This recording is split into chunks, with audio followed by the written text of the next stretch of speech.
আসসালামু আলাইকুম প্রিয় দর্শক শ্রোতা, আজকে আমি চলে এসেছি রাজবাড়ী জেলার পাংশা থানার শাহজুই রহমতুল্লাহের মাজার শরীফে।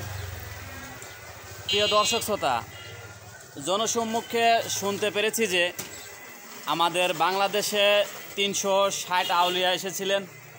তার মধ্যে এখানে যিনি শায়িত রয়েছেন উনি একজন। তো চলতে চলতে গল্পে গল্পে আমরা শাহজুই রহমতুল্লাহি এর মাজার সম্পর্কে এবং তার জীবনী সম্পর্কে জেনে নিব এই ভিডিওতে। হজরত শাহজুই রহমতুল্লাহ ইসলাম ধর্ম প্রচারের উদ্দেশ্যে 1630 খ্রিস্টাব্দে আফগানিস্তান হতে রাজবাড়ী জেলার পাংশা থানায় আসেন। জনসাধারণের মুখে মুখে প্রচলিত আছে যে ওনার 7 জায়গায় 7টি কবর রয়েছে। এক জায়গা থাকতে মৃত্যুবরণ করলে আবার দেখা যায় যে অন্য একটি জায়গায় সে রয়েছে। এভাবেই তার 7টি কবর তৈরি হয়। তার সহচার্যে বহু লোক ইসলাম ধর্ম গ্রহণ করে। তিনি ছিলেন একজন আধ্যাত্মিক সাধক। তার রয়েছে অনেক অলৌকিক ঘটনা। তার অনেক ভক্ত রয়েছেন। প্রতি বছর এখানে ওরস বসে। বর্তমানে তার মাজার পাংশার কেন্দ্রস্থলে পুরাতন বাজারে অবস্থিত। কিভাবে যাবেন? পাংশা মহিশালা বাস স্ট্যান্ড অথবা আজিজ সর্দার বাস স্ট্যান্ড থেকে পাংশা রেলগেট আসবেন।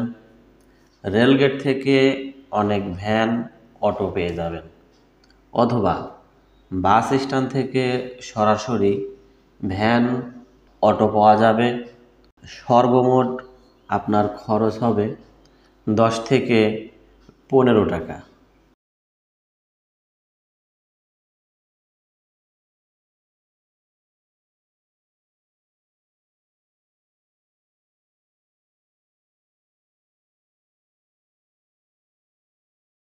তো আমরা এখন চলে যাচ্ছি খাদেমের কাছে।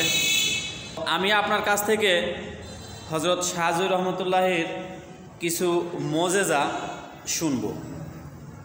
কাহিনী অনেকে হয়তো মুরব্বীদের মুখ থেকে শুনতে শুনতে এই পর্যন্ত আর কি। এনার যে নাপিতে মানে চারা, চুল, দাড়ি এগুলো কামাতেন।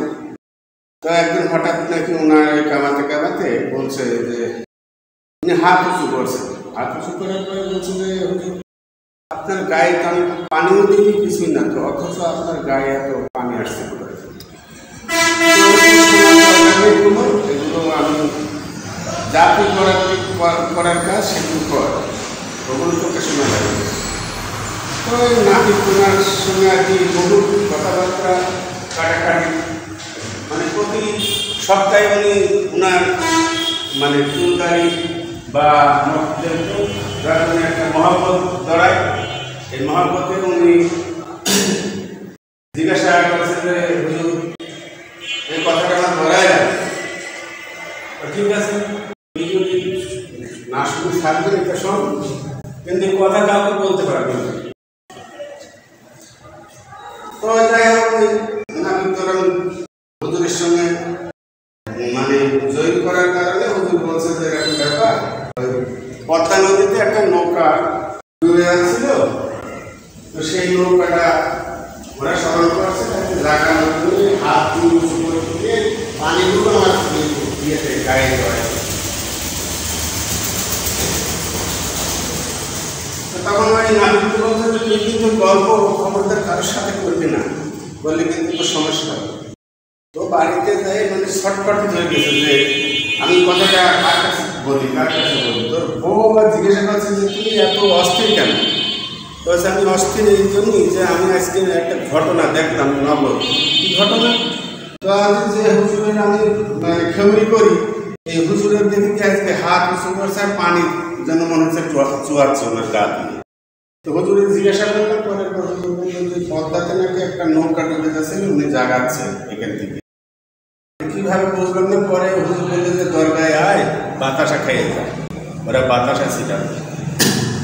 তো পরে আর কি নাপিত সেটা প্রমাণ নিয়ে ওর বিভীষণের কথা আলোচনা করার পরে ওনাকেই মারা যায়। আচ্ছা, একটা আবার এক সময় শুনছি যে ওই প্রচন্ড খরা, চাষিরা মাটির কোনো চাষবাস করতে পারছে না। তাই সে হুজুর ভাবছে হুজুর আমাদের জন্য একটু যদি আপনি আল্লাহর কাছে ফরিয়াদ করতেন, তা আমরা হয়তো দেখা যাচ্ছে যে ওই হুজুরের দোয়ার বরকতে পানি হলে আমরা মাঠে নামাতে পারতাম, চাষ না করলে তা পাবো। যাই হোক হুজুরের কাছে এই কথা বলার পরে বলছে যে ঠিক আছে, আমি তো দোয়া করলে আল্লাহ শুনবে না, তোরা বস, আমি আসছি। বলে পাশেই নদী চন্দনা, এই চন্দনা নদীর কাছে গিয়ে উনি ওনার ওভারকোট নাকি ব্যবহার করতেন।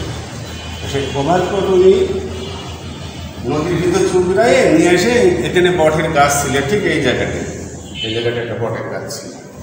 এই বটের গাছটা উনি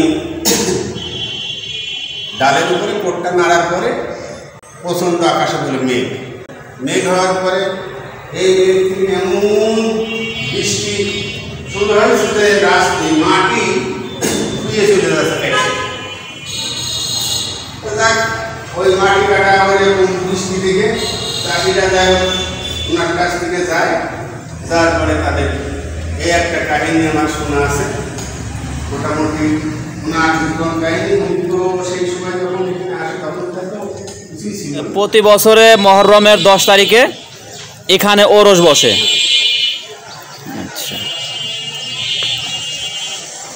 আমি যদি আরেকটু জানতে চাই, এখানে মানত করে কেউ উপকৃত হয়েছে, এই বিষয়টা যদি আমাদের একটু বলতেন। সবকিছুর মালিক আল্লাহ, ওসিলা স্বরূপ উনি, সব কিছু কর্ণওয়ালা আল্লাহ করে, ওসিলা করে, জি, দান খয়রাত করে যা মানুষের কিছু না কিছু তো না হলে তো আর মানুষ আসবে না। জি জি। প্রিয় দর্শক শ্রোতা, আমরা এখন মাজারের ভিতরেই ওয়ালের পাশের গাছগুলো দেখতে পাচ্ছি। আমার কাছে খুবই ভালো লেগেছে। দেখুন কত সুন্দরভাবে সাজানো হয়েছে এই মাজারটি, এবং দর্শনার্থীরা অনেকেই এসে ভিড় জমায় এই মাজার শরীফে। আপনারাও আসবেন। প্রতি বছরে 10ই মহররমে ওরস বসে, আপনারা আসবেন এবং দেখে যাবেন আমাদের পাংশার শাহজুরি রহমতুল্লাহের মাজার শরীফ।